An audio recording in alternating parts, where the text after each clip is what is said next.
Your brain won't stop. Not at 2 a.m., not in the middle of a conversation, not when you're trying to sleep or eat or just exist for 5 minutes without your own mind turning on you. You replay the email you sent 3 days ago. You rehearse arguments that haven't happened yet. You analyze the tone of a one-word text response and build entire theories about what it means. You catch yourself planning how you'll explain something, and then planning how you'll explain the plan.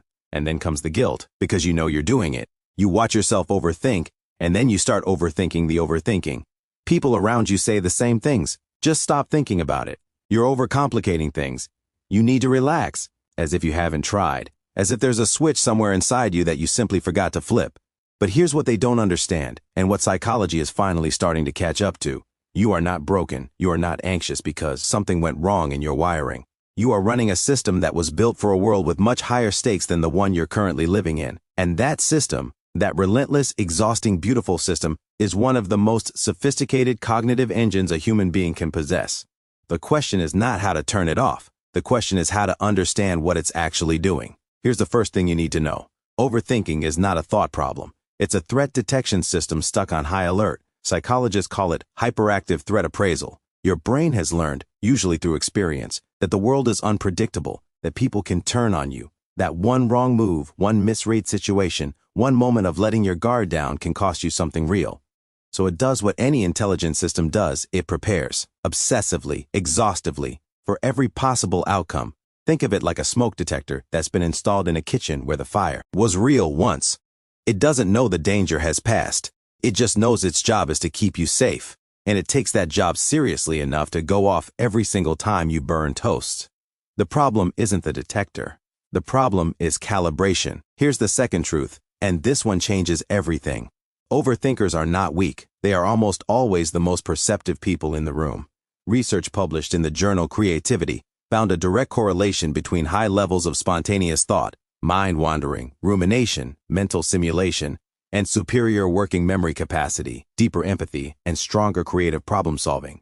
The same neural networks that make you replay conversations at midnight are the ones that let you see angles other people miss entirely. Your brain doesn't just experience the present moment.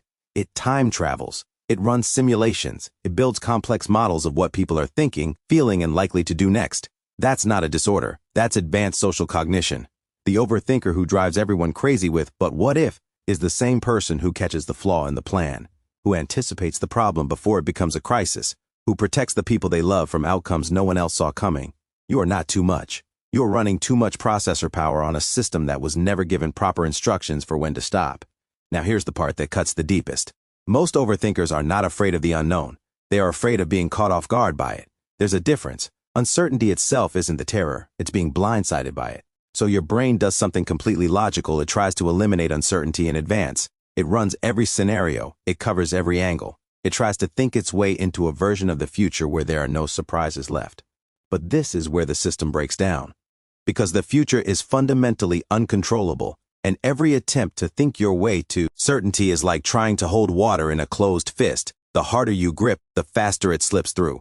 The loop tightens, the spiral deepens. And you end up more anxious, not less, because your brain has now generated 50 possible disasters instead of one. What you're searching for isn't an answer, it's a feeling. The feeling of safety, the feeling that you've done enough thinking to earn the right to rest. And that feeling no thought can give you. Here's the third truth, and this is where the shift happens. The goal is not to stop your mind. The goal is to give your mind a job it can actually finish. Overthinkers suffer most in the space between stimulus and certainty. The text that didn't come, the outcome that's still unknown, the conversation that ended ambiguously. Your brain will keep running in circles until it has somewhere concrete to land. So give it somewhere to land. When your mind starts looping, stop asking what will happen and start asking, what can I do right now? One question has no answer your brain can reach. The other always does. The moment your brain has a concrete, completable action to take, the alarm begins to quiet. Not because the uncertainty is gone, but because your system finally has a task it's actually capable of finishing. This is why journaling works, why making a list works, why physical movement works. Not because they solve the underlying problem, but because they redirect the signal from a loop into a line, from spinning to forward. The mind that built the spiral can also build the exit. It just needs direction, not suppression. There is one more thing that no one ever names directly.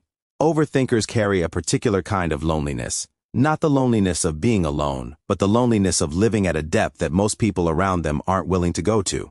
You want real conversations, real honesty, real connection that doesn't happen on the surface of things. And when you can't find that, your mind fills the gap.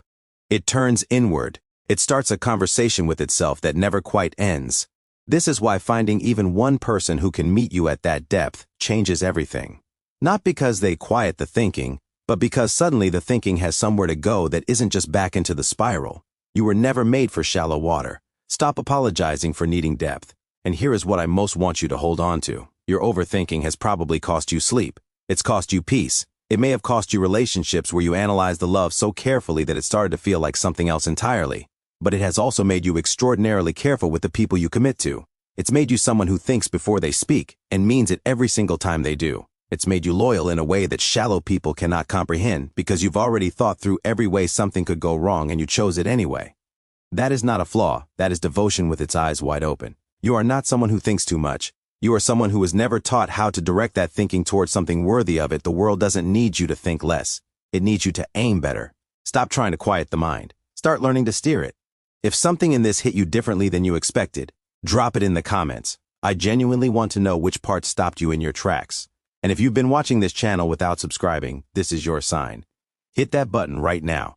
Because every single week, I make content exactly like this for people who think deeply, feel everything, and deserve real answers that go just as deep as they do.